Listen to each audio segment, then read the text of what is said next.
Merci d'avoir choisi le journal de l'étudiant pour vous informer sur l'actualité de l'université Omar Bongo. Mais avant de commencer, voici les titres.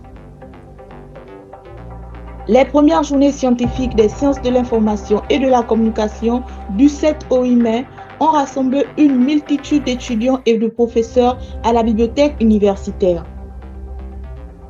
Le bâtiment Hannah Arendt, promis d'être rénové par l'artiste Rod Zeng, reste jusqu'à ce jour dans le même état. La délégation des ambassadeurs européens au Gabon a tenu une conférence ce mercredi 7 mai à l'amphithéâtre Isaac Nguema dans le cadre de la quinzaine de l'Europe. Mesdames et messieurs, bonsoir. Bienvenue sur cette édition d'information en ouverture avec le département des sciences de l'information et de la communication qui a organisé ses premières journées scientifiques les 7 et 8 mai 2025 au sein de la bibliothèque universitaire. Le point avec Lynn Coésie. Au cœur du savoir, la parole prend racine. Le département des sciences de l'information et de la communication a l'honneur. Un cri est lancé dans l'univers académique, l'organisation des premières journées scientifiques du DSIC les 7 et 8 mai 2025 à la bibliothèque universitaire de l'UOB. Sous le thème « Théorie, méthode et performance », les SIC, une discipline transversale. Monsieur le doyen, chers collègues enseignants-chercheurs, distingués invités, chers étudiants, c'est avec un immense plaisir et une profonde gratitude que je vous souhaite la plus cordiale des bienvenues à la bibliothèque universitaire à l'occasion des journées du département des sciences de l'information et de la communication. Ces journées s'inscrivent dans une tradition académique visant à promouvoir la recherche, l'innovation et le partage de connaissances au sein de notre communauté universitaire et au-delà.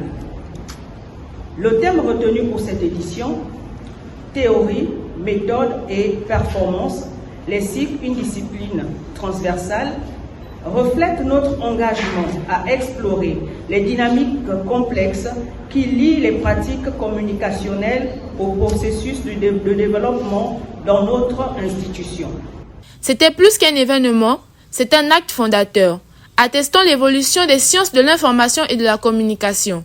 Grandir et conquérir, le DSIC affirme son positionnement dans le concert des savoirs académiques au sein de l'université Omar Bongo.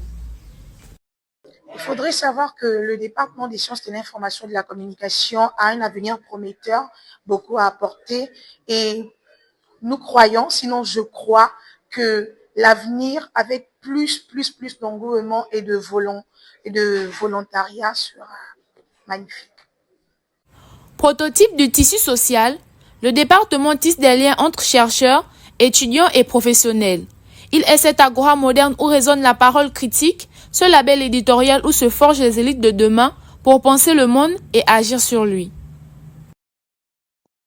La passerelle qui sert de liaison entre la faculté des lettres et des sciences humaines à celle de droit et des sciences économiques reste jusqu'à ce jour en état de délabrement. Un fait embêtant pour les étudiants, bien que les autorités universitaires aient été interpellées à ce sujet. Une équipe s'est dépêchée sur le terrain afin de recueillir les différents avis des étudiants. Le point avec Lynn Coésie, Ken Joris Kombila.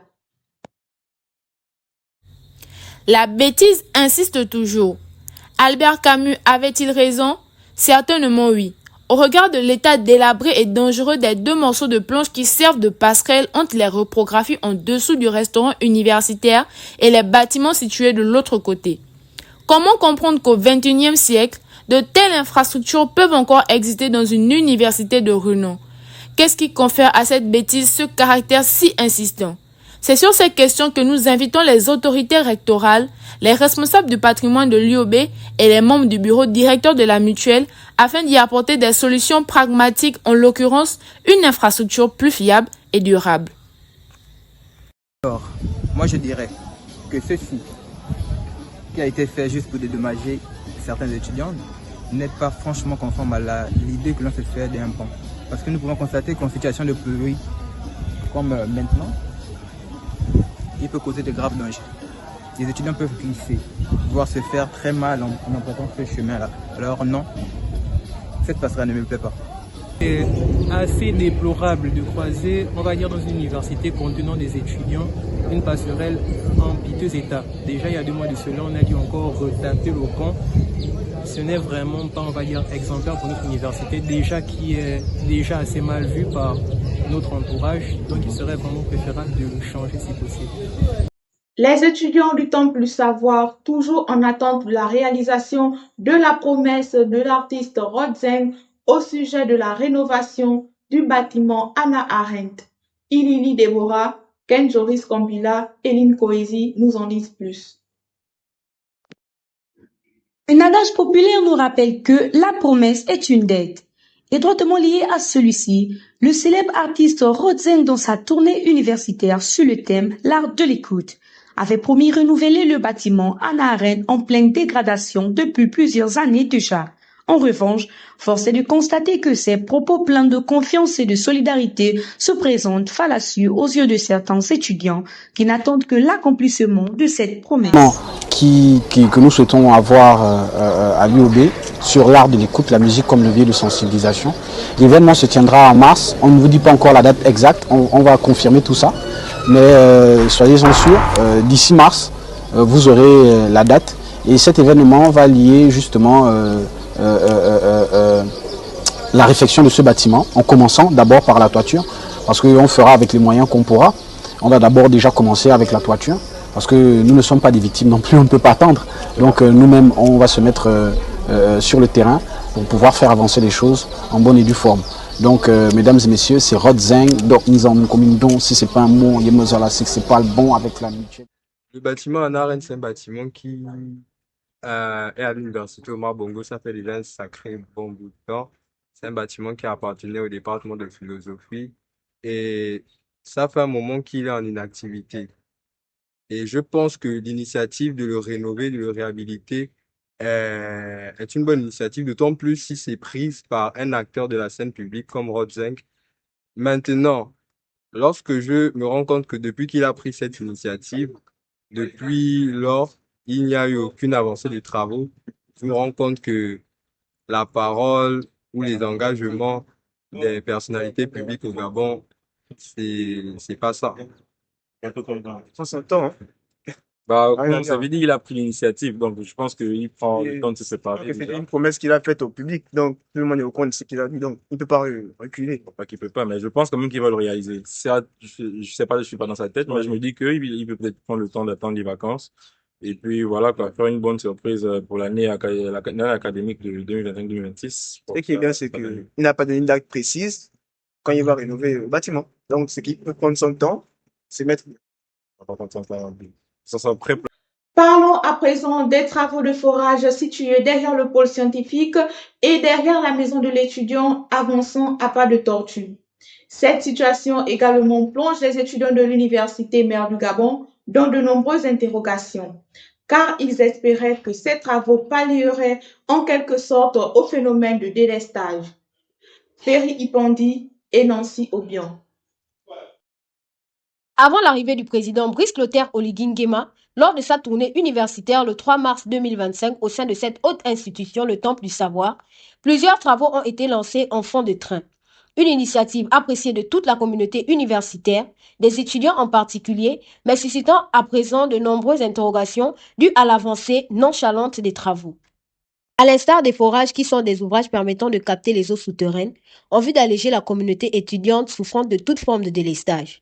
Faudrait-il admettre que l'instance en charge de cette tâche fait preuve de nonchalance et de désinvolture sur la finition de ces derniers? À quoi le ralentissement des travaux est-il dû? À des contraintes techniques, budgétaires ou à un manque de volonté collective de cette instance? Car cela reflèterait une attitude fataliste créant un cercle vicieux d'inaction. Le Temple du Savoir a offert un cadre propice aux échanges entre diplomates et autorités rectorales le mercredi 7 mai 2025 à la salle Isaac Nguema. Le point avec Marc Moussavou, Richter Idengan et Libeta Moukania. Face à un ordre mondial incertain, l'Union européenne est confrontée à des choix stratégiques pour assurer sa capacité d'action et consolider ses partenariats. Alors que l'année 2025 marque le 25e anniversaire du partenariat Union européenne-Union africaine, comment l'Europe et l'Afrique peuvent-elles répondre ensemble aux défis géopolitiques actuels? C'est dans cette optique que cette tenue ce mercredi 7 mai 2025 à l'amphithéâtre Isaac Nguema de l'Université Omar Bongo, un événement diplomatique majeur. Les ambassadeurs européens au Gabon se sont réunis pour une conférence marquant le point d'orgue de la quinzaine de l'Europe. Cette conférence rentre dans le cadre de la célébration de la quinzaine de l'Europe.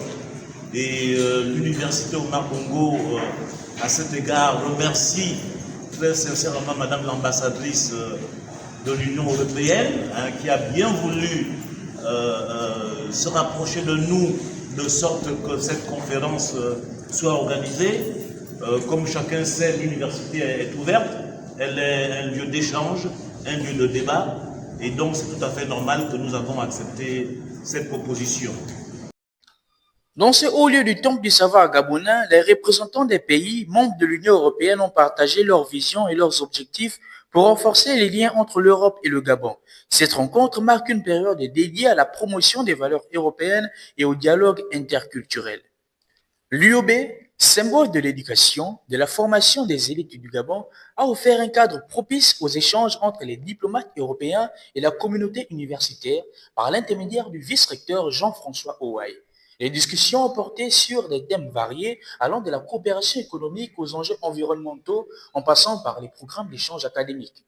Très européenne, c'est d'autant plus que la langue d'exercice c'est le français et nous avons ici un bassin linguistique très important. Nous enseignons quasiment toutes les langues importantes du travail de l'ONU, l'anglais, l'allemand, l'espagnol, le portugais, maintenant le mandarin également, enfin toutes les langues, y compris les langues émergentes.